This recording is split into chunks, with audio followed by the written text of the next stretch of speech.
Welcome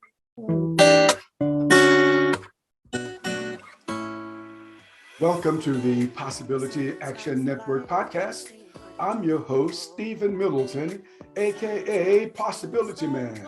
We're committed to bringing you guests who strive to better people's lives and serve as a force for good in the world. Our guest today is Joy Soleil. She is an emotional mastery coach and healer. She helps individuals discover their innate health, heart-centered life. She points us to find abundance in areas of life, including relationships, optimal health, and financial security. Her brand promise is that she supports people in finding balance in all areas of their life. Joy Soleil, welcome to the show today. Thank you so much, Stephen. Look, I'm excited to talk with you today, but first, this programming note to our listeners and our viewers: your support matters and is appreciated.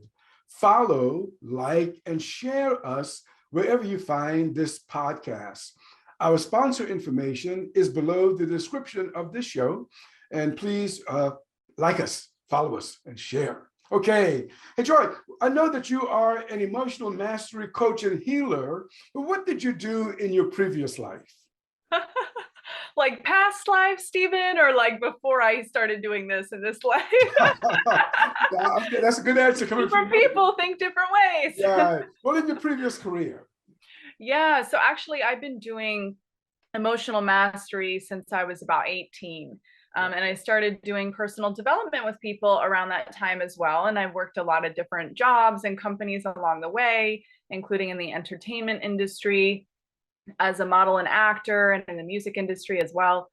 So I have a lot of different experiences and just have been able to pull all of those to really understand people better and see them and see what they're really like, what are our deeper needs. Like that's what I really have experienced and looked at over the course of time and all the things I've done.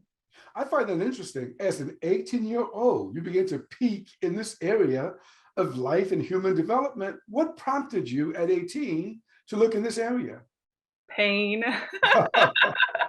Pain, when you get to a certain point. I mean, so for some of us, it happens sooner than others, right? And I think I had just, first of all, I was born like eyes wide open to the world and like, really wanting to understand, and also having an innate gift to be able to see things that other people maybe pass up easily.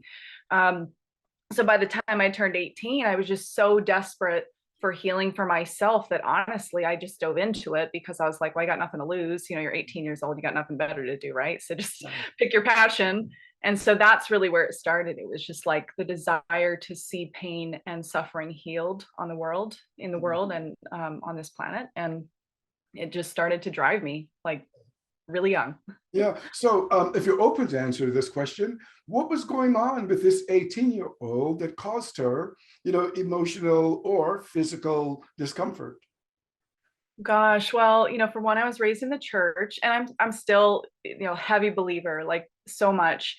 But I know, my parents were in ministry, and just seeing the leadership and how painful it is for people, all people who are in leadership, to go to try to, like we're trailblazing something, but we have nowhere to turn when crap hits the fan, right? So, I was raised, I've got 3 sisters. I'm the third born, but they always said, oh, you should have been born first, because there I was raising everybody and just micromanaging certain things. And I realized at a really young age, I mean, there was a lot of loneliness, a lot of trauma, things that I couldn't speak about because, well, your parents are in leadership. You can't talk about that. So that really, I think that was a catalyst for me to want to help people that are in positions that they otherwise would have nowhere else to go when they have crisis. I see. In doing my research about you, I've heard you talk about core wounds, and perhaps this is related in part to what you've just shared. And let me identify a couple of areas now.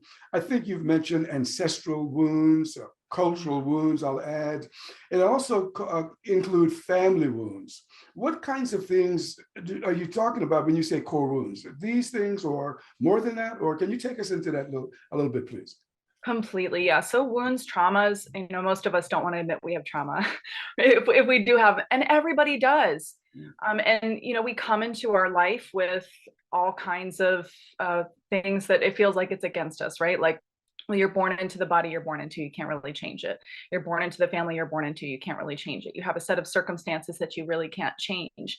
And yet those traumas or those wounds, like we can lace them with positivity and dive right in. And it's like, oh, life is good, and I'm gonna act as though everything's great anyway. And I think that that's a great skill to have.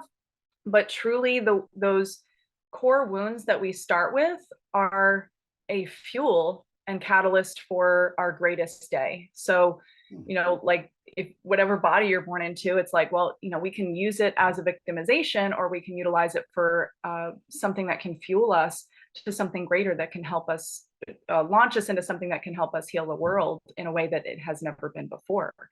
So that's what I'm talking about when I tell you, ancestral, there's family sins, so to speak, or things that patterns in families. I don't believe that we are tied to genetic patterns at all. I mean, even like we know this in science that, well, just because heart disease runs in your family doesn't mean you have to have heart disease. You could change some things around, and then that, if it's a genetic thing, that can lie dormant, right? So it's the same with just about anything for ancestral, or even the things, traumas that we've been through in our own life that didn't come from ancestral things.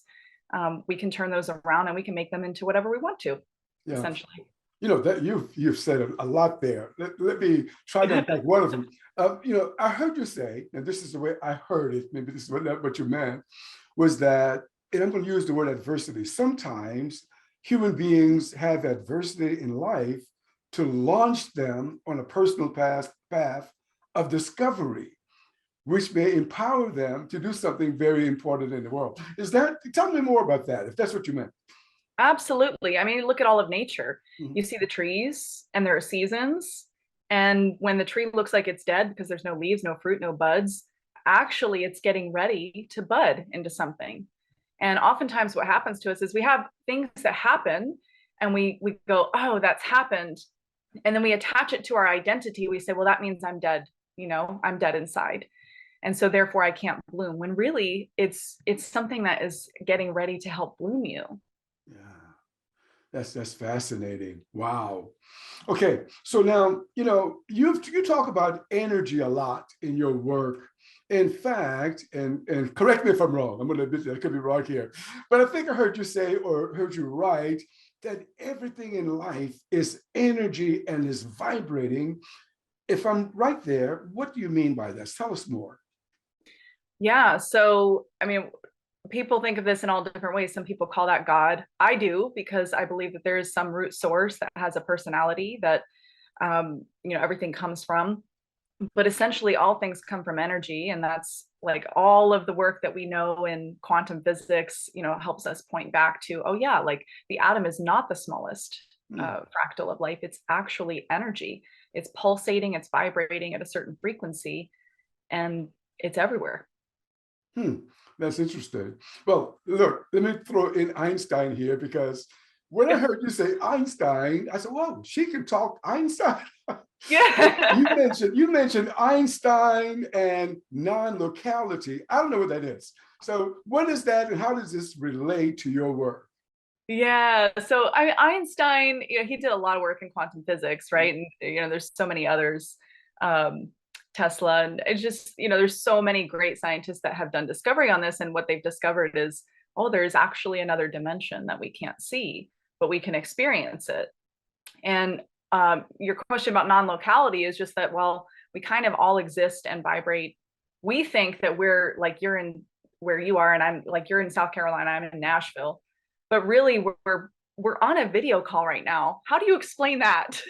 Yeah. We're on a call and we can hear each other, and energy works very much the same way. So that non-locality just means that things can exist in multiple places at once, because there's no such thing as time or space. Yeah, well, I tell you, this is fascinating. So life is vibrating. this pulsating that's going on in life, as you say. Can we do anything about this, or is it just the way it is? Oh, we can absolutely do anything about it, do a lot of things about it, because if an object in motion tends to stay in motion until it's acted upon by an outside force, then you can be the outside force. So things can be traveling in a certain direction. And if you say, you know what, enough of this, not another day, not another hour, I'm going to change things, then you are the outside force that can change the trajectory of where your energy is going. So, I know that people can, get an education. We go to school, we learn trade, that kind of thing. But I want to ask you, can a person actually do something with this energy to improve, enhance their experience of life? That is, can this frequency be played with in any kind of way? Absolutely, because really what we're experiencing is not the outside world, but our nervous system's response to it. So until we drive things into the nervous system, then our experience is going to continue to be what it always has been. So if your nervous system is hardwired for trauma and decay and anxiety, until you do something to shift that and to heal the nervous system, then your experience of the outside world or your experience of your life and your living is going to always be anxiety, or whatever it was pre-wired to be. You can rewire it. And that's at the core of that is energy. It's energy within the nervous system. A human being, and we're talking about human being, maybe animals can do it too, can rewire their nervous system? Absolutely. Absolutely. I have PTSD so bad. I have so many clients that have had horrifying traumas. And within a year or less, I see them like it never happened. They're a completely different person. They're not really a different person. They're an uncovered person. It's an uncovered version of themselves. But yeah, with the healing of the nervous system, you can become anything. Oh, come on. Joy. Okay, I'm going to get real with you now, get into this thing, because when I look at the world today, there's so many people struggling with, I'm going to list a few things. Depression. Some people can't get out of bed today because of that. But if you were talk with someone who was faced with, like, let's say, clinical depression, would you say that, or you're just destined to a life of suffering? Or no way, man, you're not destined to that. In fact, I cannot remember even a time back into my childhood as early as 2 or 3 not having depression and anxiety. I was clinically depressed. I could not get out of bed. I lost jobs because I didn't show up.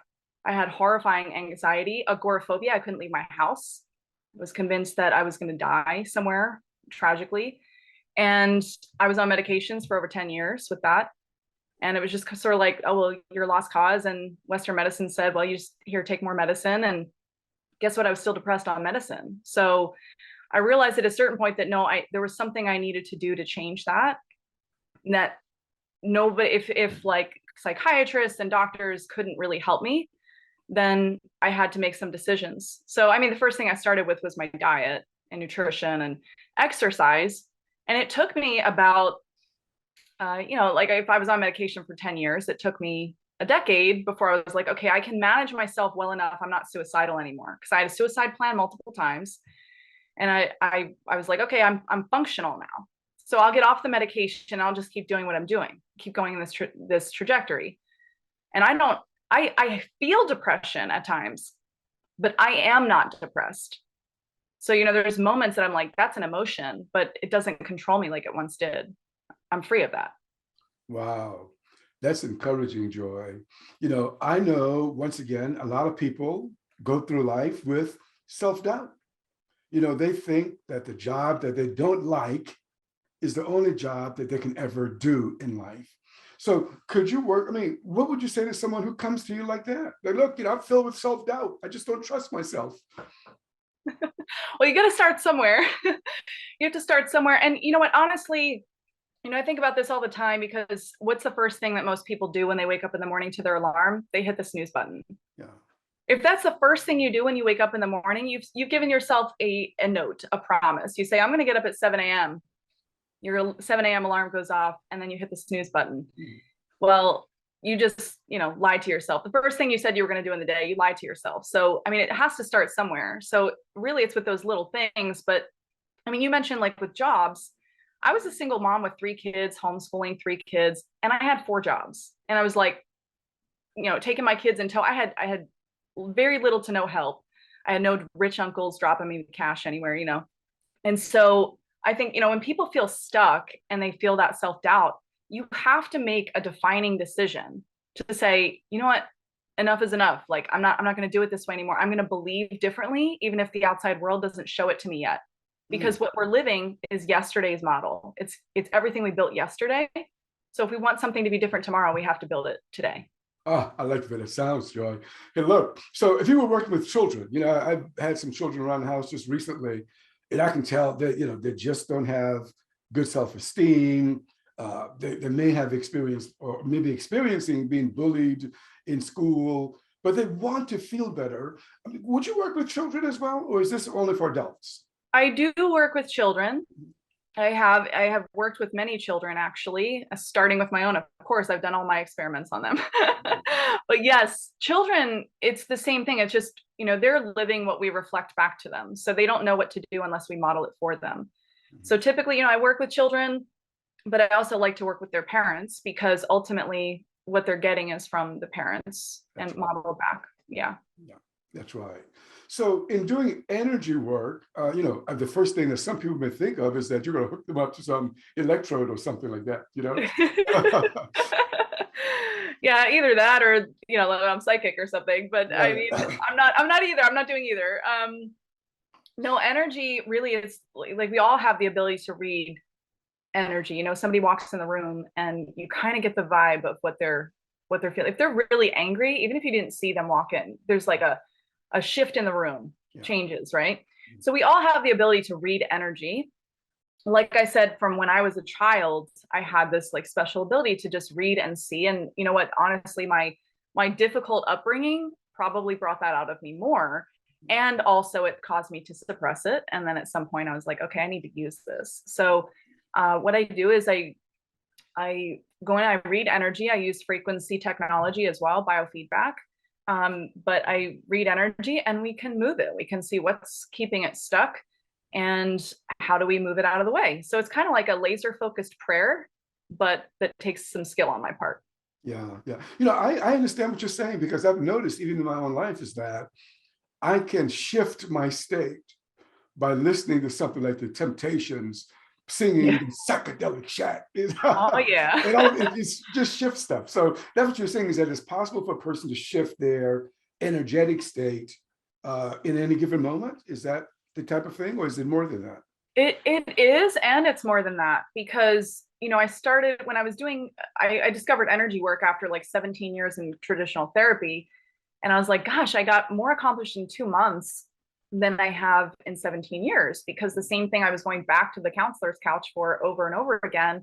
Well, things were just shifting, and it was like I was fresh. I had a new energy. I didn't know how to do that on my own by just, dancing or listening to music. I had done all that stuff. I had gotten so far, but just not, I wasn't really blasting through the patterns that I really wanted to. So that's where it's a little bit deeper. So energy healing can be very passive on the part of the receiver, because you don't have to do that work.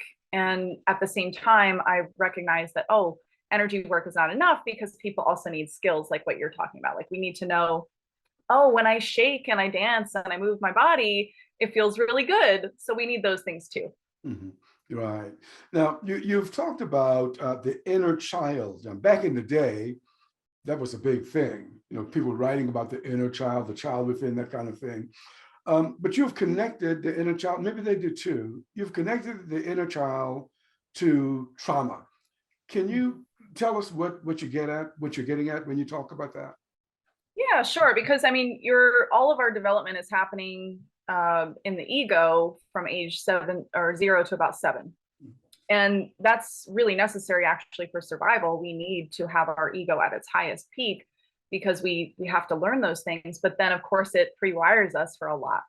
And so we have to go back and recognizing that the inner child, like children are always going to blame themselves when things go wrong. Parents get divorced. Oh my gosh, it's my fault. It's because of me. So when things go wrong or right, children are always putting the blame on themselves. Like, oh, things are going amazing, it's because of me. Things are going not so well, it's because of me. So that's where we've picked up a lot of our belief patterns as to how we look at the world. We look at the world through the eyes of usually like our 5 or 6 year old, or sometimes earlier, not through our present day self. So if you're, and I work with tons of executives who are like, why am I falling apart? I lead a whole team, and I'm like, hey, you're not falling apart. It's one of the pieces of your inner child that is falling apart. I take this kind of like, if you're 40 years old, you're driving a bus and you've got like 40 kids on the bus and they're all you.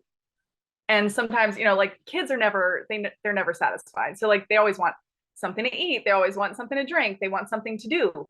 And occasionally you find like your 5-year-old driving your bus. And so it's not really like your present day self, but it's some healing that needs to take place. We need to go back and do some healing on that 5-year-old child so that you can feel more integrated in the present moment. Wow. Okay. I want to poke around this just a little bit more. I'm going to throw some things out, and then I want you to comment on them. Things that I've heard you say or write about. Energy code. Energy code. Yes. Yes. Well, I started out, my first healing modality that I did was something called emotion code, which I don't use too much anymore. But basically, it's there's emotions that are trapped in your energy field because they weren't processed out properly. And so the energy code has to be reset and reprogrammed in order for you to move forward without that. Yeah. Okay.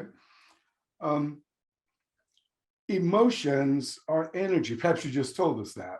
Yeah. But, Well, I could go a little bit deeper on that because, yeah, I mean, even emotions have a specific frequency.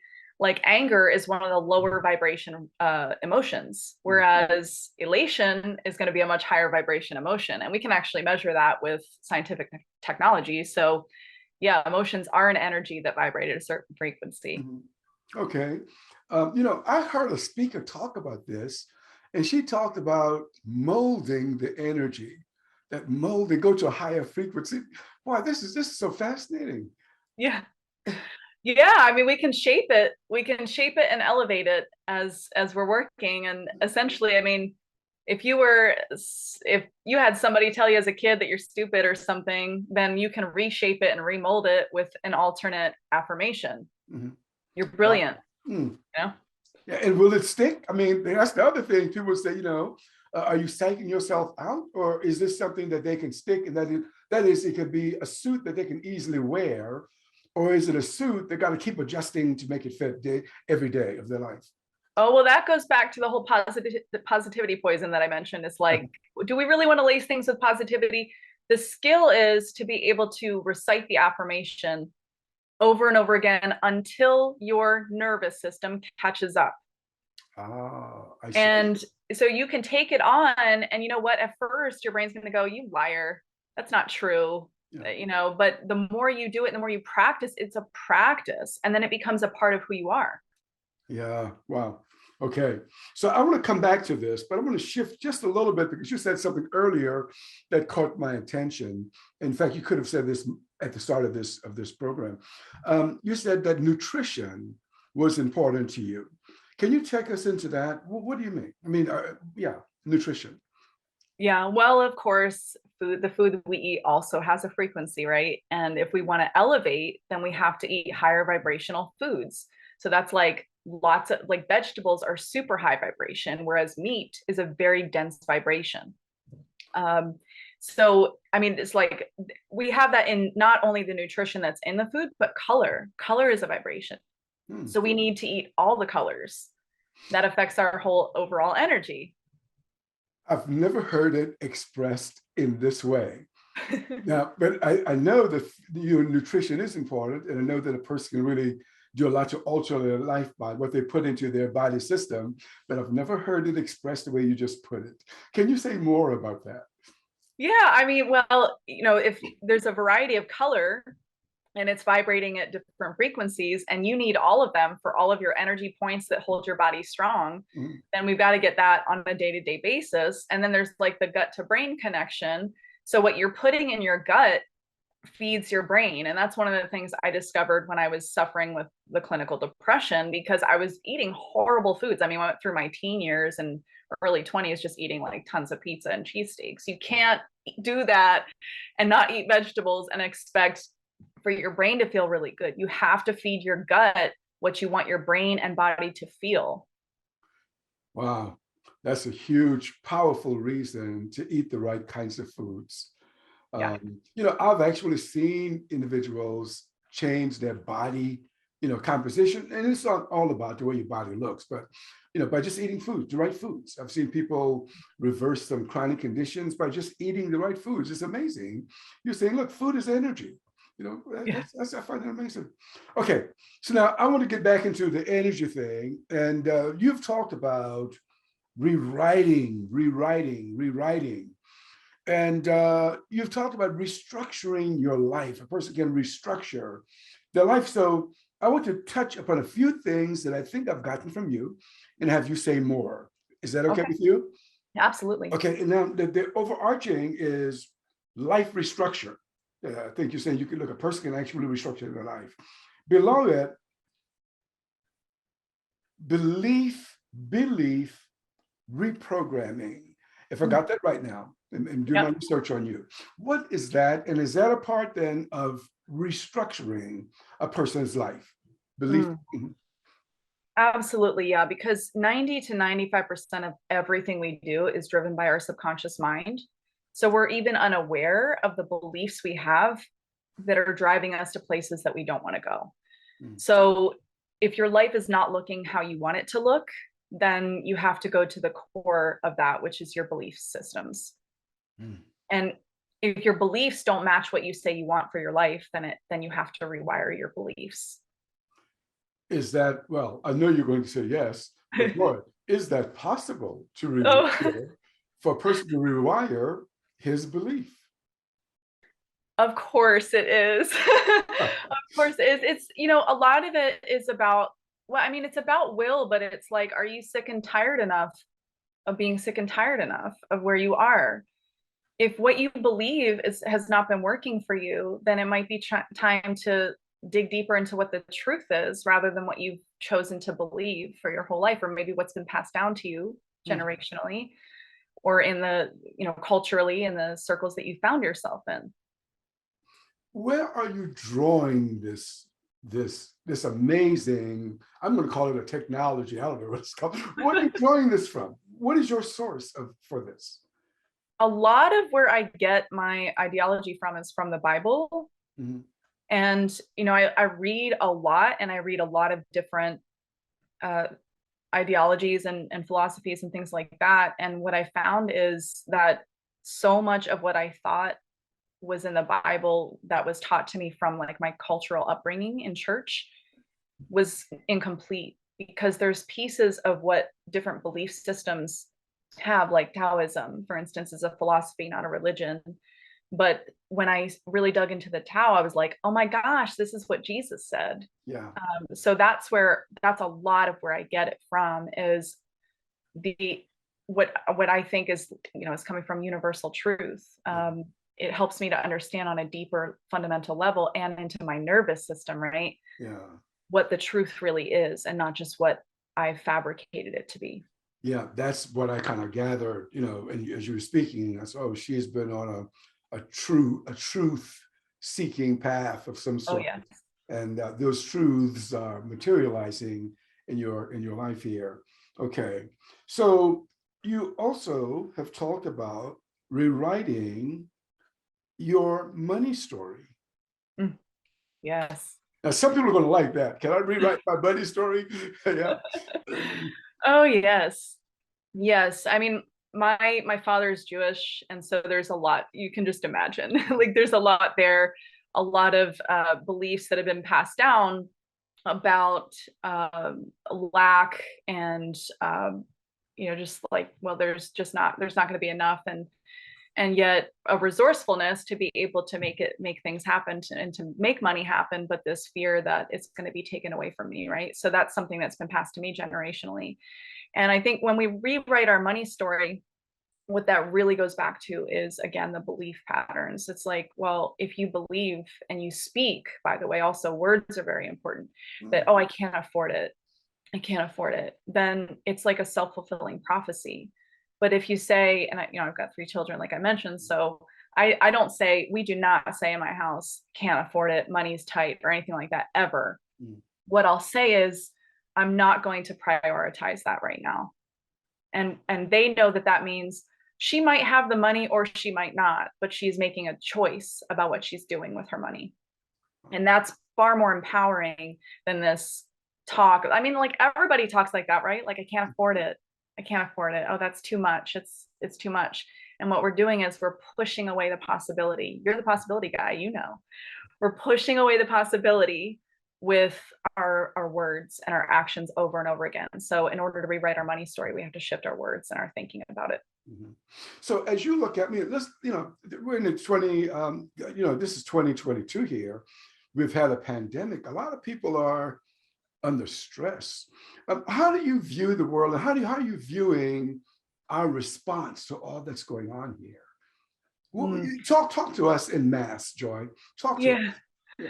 Well, it's so easy for us to look to the outside world and say, oh, it's the government's fault, it's the president's fault, it's the pandemic's fault. But what I think this era is really prompting us to do is to look inside and to deal with our individual stuff.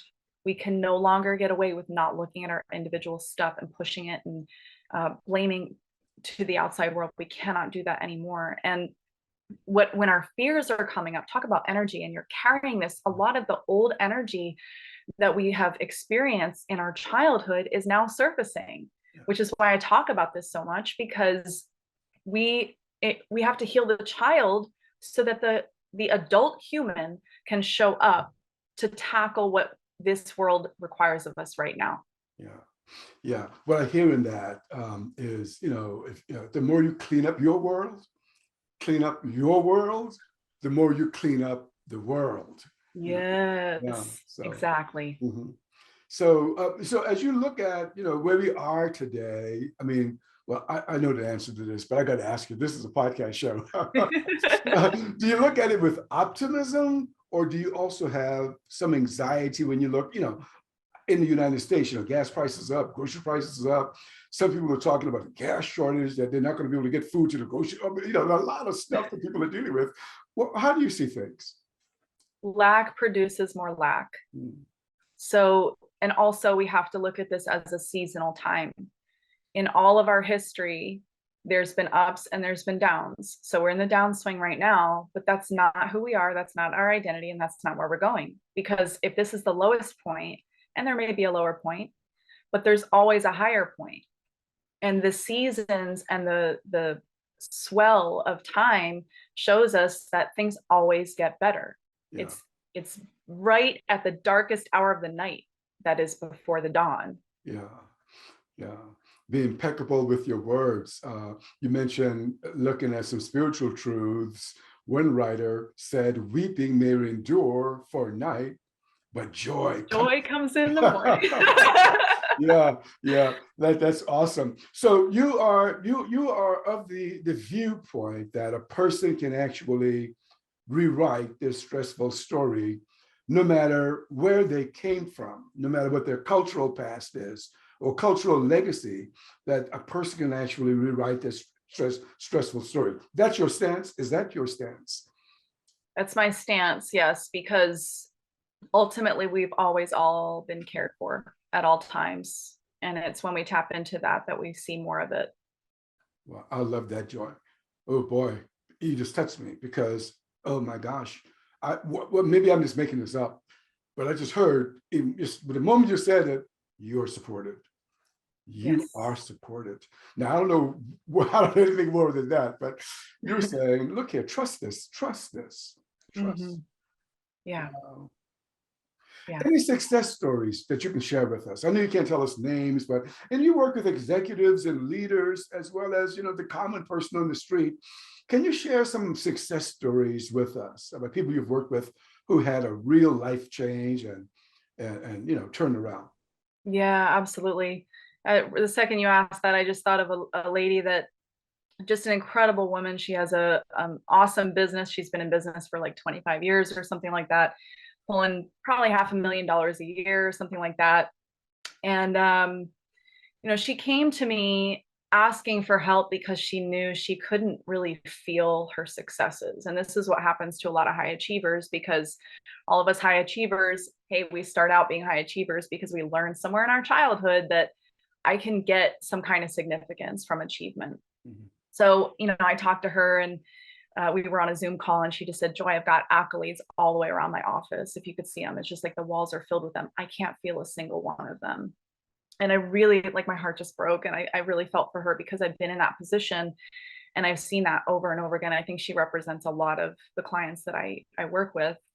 And so we worked together for a while, and it was incredible to see her more honest about her emotions. And while you're rewriting your story, you also have to hold space for the honesty, for what's really going on beneath the surface. And so I saw her just explode emotionally, like in the most beautiful way. Okay. Just like, she really learned to master herself through it. And by the way, in her industry, she hit an all-time low. Like, the pandemic and everything locked everything up for her worse than most industries. And so for her to be able to see her remain stable and secure through that, and walking through it in grace, and just, saying like, well, I know that there's a better day coming. This is really hard, but it did not suck her under, was probably one of the biggest successes of my help with other people so far, I'd say. Right. How did that make you feel? Working with someone and see a huge, turnaround for them. How did it make you feel? Well, it always makes me feel so filled with like wonder and purpose, and like it drives me to continue doing what I'm doing to help people, because I know there are people that are hurting so bad. And by the way, she had a team, and she works with tons of people. And so how does that affect the infrastructure of our culture if our leaders are really suffering? So it just, I feel very humbled to be able to walk with people like her, who are in a similar position, so that we're not falling apart, we're actually coming together. Yeah. That's great. So, but there are some people out there, for whatever reason, who hurt other people. I mentioned bullying in school, for example, that happens. Why do you think some of us do that? That is, we hurt others. We transfer our pain. We're always transferring either our pain or our joy. Yeah. And unhealed pain is the root cause of the world's most evil things that you could possibly think of. Even Hitler, it's a great example. He didn't manage his pain very well. And, that's another driving force for me, because I see that and I'm like, I've been under that. I've been victimized by it. No more. I will not carry myself as a victim, but this is exactly why I work with people in the capacity that I do, because, hey, we're either going to transfer our pain or our joy. Right. Well, that's that energy thing. Once again, if you're hurt, that's what you're going to take out there. Yeah. Feeling good, you aren't going to be hurting somebody else. Yeah. Now, but and I got to ask this. You said something else that caught me, and that is, you said that you would not be a victim anymore. And there are a lot of us, in the world, and I use myself euphemistically to mean everyone, who feel that we are victims. How can a person then walk out of this feeling that I'm a victim in the world, a victim to the government, a victim to the economy, a victim, the whole list, the laundry list that we can throw out there? How do you stop being a victim? Yeah, if you start out as a victim, you're going to go to the bully or the rescuer. So codependency is big with victimization. But your question, like, how do we break that, is again goes back to beliefs. It's like, what is the real truth about who I am? Is what's happened to me who I am? Yeah. Or am I something other than what's happened to me? Am I something other than what I feel? Am I something other than what I think? Because those are energies that operate within us, but they aren't us. We come from a much deeper place. And so, like, who is Stephen Middleton? Who is he? Wow. He's not what he's been through. He's not what he feels, and he's not what he thinks. He is a person of integrity that, it's like you have a set of characteristics within you that operates completely separately from those things. And the choice that you have to make is, well, then I'm going to choose to operate within that and not out of what's happened to me. Who are you, Joy Soleil? Who am I? Yes, ma'am. Yeah, I mean, I'm an advocate for healing and wholeness, starting with myself. And I am a very unique expression of God. And I'm fully supported and fully loved. And that's who I am. And it's actually very simple. It's simple, but that's a powerful place to come from, you know, when you're not coming from the circumstances, but from that place that you just mentioned. I love it. Mm. So that's good. Yeah, you just threw a knockout punch, but I got to ask you one last thing. Is there anything else you care to share with us that you and I have not touched upon today? Well, I just want to spread hope to people, whatever situation that you're in, whatever your circumstances have been, whatever it feels like right now is not the end. It's just a new beginning, a new birthing of something. And if anyone would like to contact me, and we can chat about how we can get you to a more stable position, or if you're stable, even a more stable position, then I'd be completely open to chatting with you about that. Well, I'll certainly put your information below the description of this show so that people can check you out if they want to. Awesome. Well, Joe, it has been truly my pleasure talking with you today. I enjoyed our conversation and got a great deal out of it. So thank you for being with us. Great. Thank you, Stephen. Okay. You've been listening to the Possibility Action Network podcast. Our guest today has been Joy Soleil, an emotional mastery coach and healer. I'm your host, Stephen Middleton. Until next time, good day. You are not alone, just keep on.